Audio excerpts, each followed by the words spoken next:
Dalam setiap usaha atau bisnis warung makan yang sedang dijalankan, profit merupakan sesuatu yang menjadi tujuan utama dan indikator kesuksesan. Namun terkadang karena obsesi memperoleh profit besar dalam jangka waktu yang singkat, akhirnya membuat sebagian orang berpikir yang tidak logis. Bukannya menggunakan cara yang normal aja untuk bisa mendapatkan profit, cara yang halal pastinya ya. Mereka justru mengambil jalan pintas dengan memanfaatkan ilmu hitam seperti pesugihan atau penglaris. Berbicara masalah pesugihan memang tidak ada habisnya. Walaupun di zaman yang semuanya serba digital dan teknologi juga semakin canggih, tapi tidak bisa dipungkiri ya teman tengah malam, masih banyak masyarakat yang mempercayai hal-hal gaib.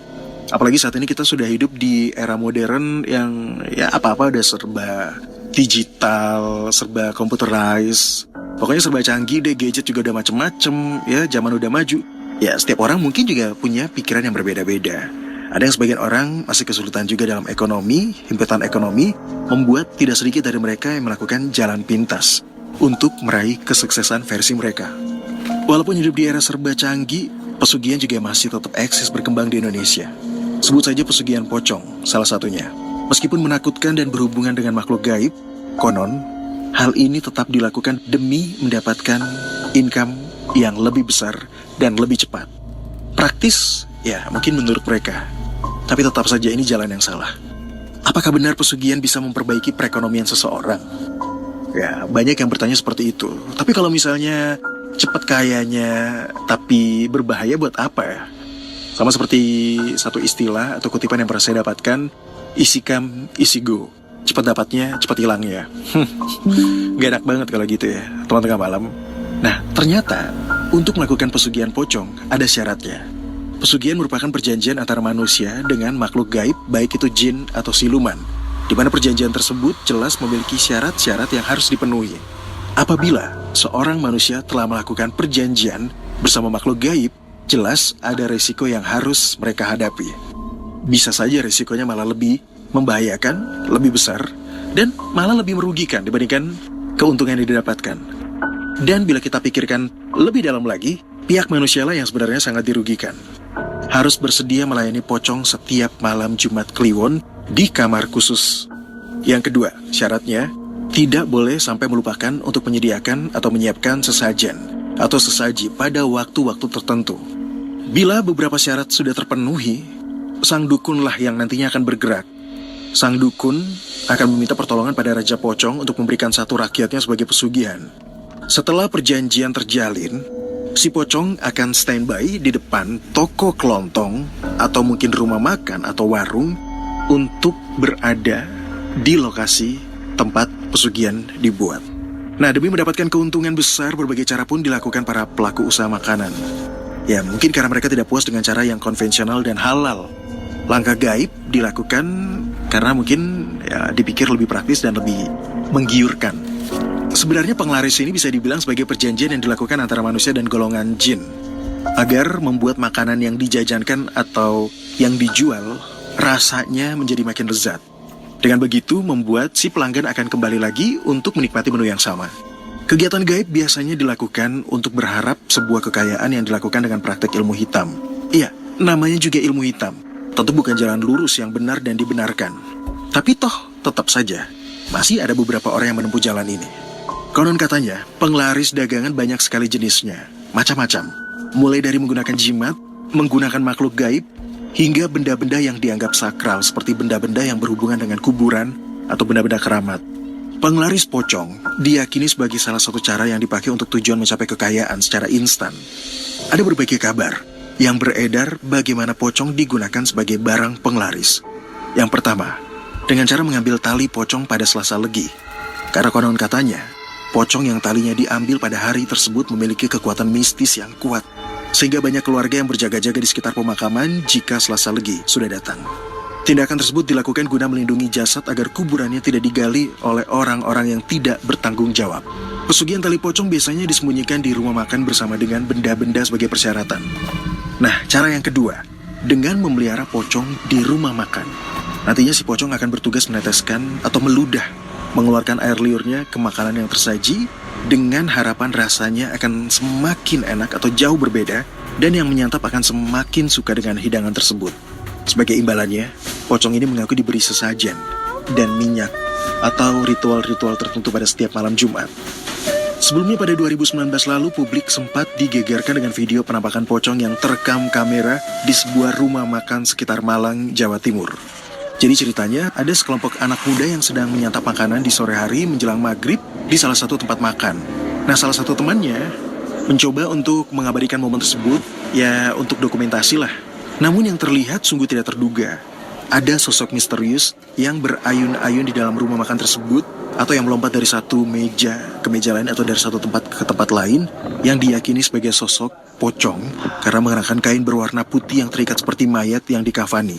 Tapi anehnya, saat direkam, orang-orang sekitar tidak ada yang menyadari dan tetap lahap menyantap hidangan yang tersaji. Nah, teman tengah malam, bagaimana nih pendapat kamu perihal mitos dan cerita tersebut? Menurut kamu benar atau tidak sama sekali? Nah, seperti yang kita tahu, bila melakukan perjanjian dengan pocong, akan ada risiko yang didapatkan. Terlebih lagi perjanjian ini tidak bisa dibatalkan. Setiap malam Jumat Kliwon, si pria akan berpakaian rapi seperti menyambut seorang tamu, kemudian dia akan masuk ke dalam kamar khusus tersebut.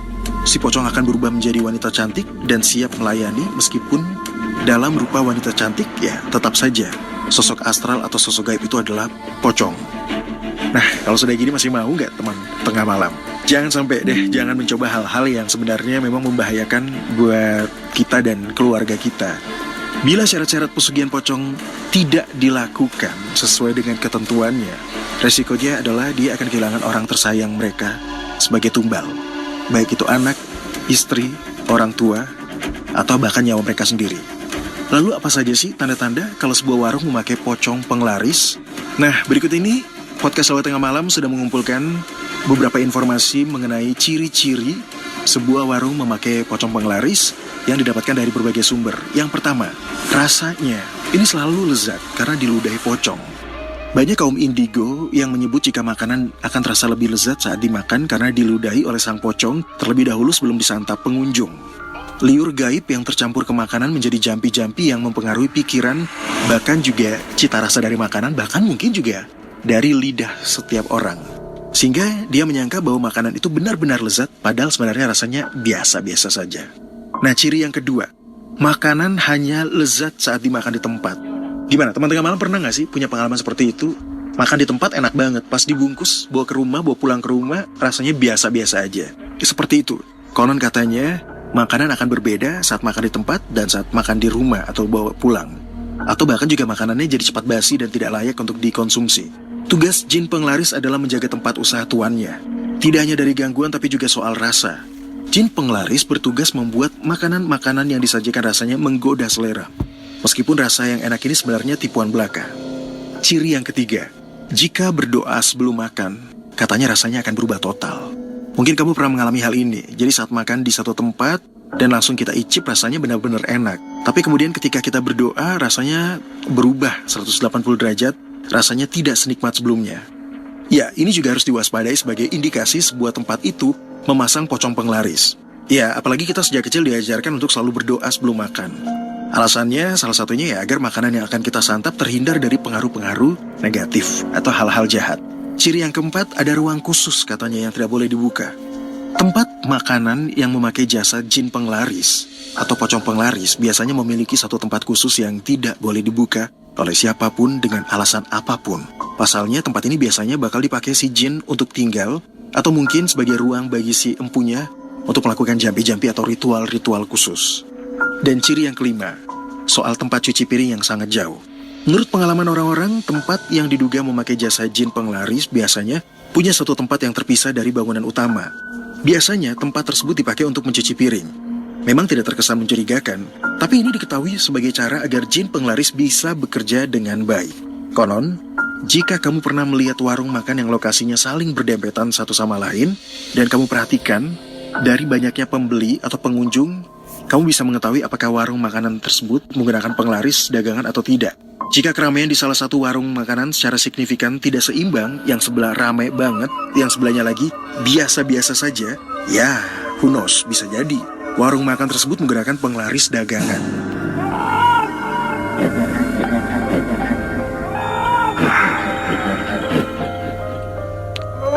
Ada seorang anak indigo bernama Depian. Dia menuturkan bahwa Ada juga warung-warung makan yang memiliki pernak-pernik yang aneh yang dipajang di dalam warung makan atau restoran tersebut. Nah, sebenarnya warung makan ini juga menggunakan penglaris dagangan yang biasanya memajang pernak-pernik yang tidak wajar di dalam area warung makanan. Kadang di meja ada wayang, ada lambang naga, atau apa saja yang kadang menyimbolkan leluhur, atau ornamen-ornamen lainnya.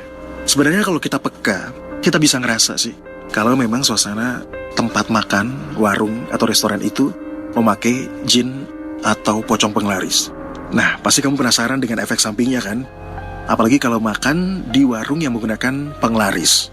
Mengenai efek samping dari makan makanan yang disajikan oleh warung makan yang menggunakan penglaris dagangan, biasanya terjadi bermacam-macam.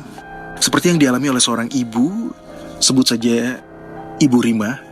Selang beberapa lama setelah makan, dia langsung memuntahkan isi makanannya. Kejadian tersebut sampai membuat si ibu merasa kelelahan. Ada juga pengalaman seseorang, sebut saja namanya Amir. Saat pesan makanan soto, setelah menghabiskannya, dia merasa kekenyangan selama 2 hari lamanya. Akibatnya selama 2 hari, dia tidak bisa makan makanan lagi. Apa ada hari-hari khusus nih, warung makanan yang menggunakan jin penglaris atau pocong penglaris buka atau tutup? Atau ada jadwal-jadwal khususnya? Dan ternyata, warung makan pesugihan tidak buka setiap hari. Biasanya ada yang tutup di hari-hari tertentu. Kadang ada yang Senin tutup, Kamis tutup, gitu pula dengan jam. Mereka juga memiliki batasan jam buka dan jam tutup yang harus ditepati. Kadang jam berapapun sudah habis, dan kalau diteruskan biasanya akan melanggar pantangan. Jadi biasanya memang ada jam-jam khususnya yang harus dipatuhi. Salah satu ciri terbaru yang mungkin belum didengarkan banyak orang adalah pemilik warung makanan itu sendirilah yang harus meracik menunya atau mempersiapkan bahan-bahan dan segala macamnya, dan dia juga yang harus menjadi kasir. Nah, teman tengah malam tidak bermaksud menuduh. Tapi kalau kata orang-orang, tempat makan yang ramai itu kadang-kadang memang memakai jasa jin penglaris ya. Ya, semoga aja selama ini kita nggak pernah makan di tempat yang ternyata memakai jasa jin penglaris. Apalagi kalau melihat ramainya, ya seolah-olah sangat tidak wajar atau berlebihan. Ya, percaya atau tidak, kembali ke kalian masing-masing nih. Karena memang tidak semua warung yang ramai memakai pesugihan. Tapi jika ada rasa tidak yakin dari dalam hati, lebih baik jangan dipaksakan.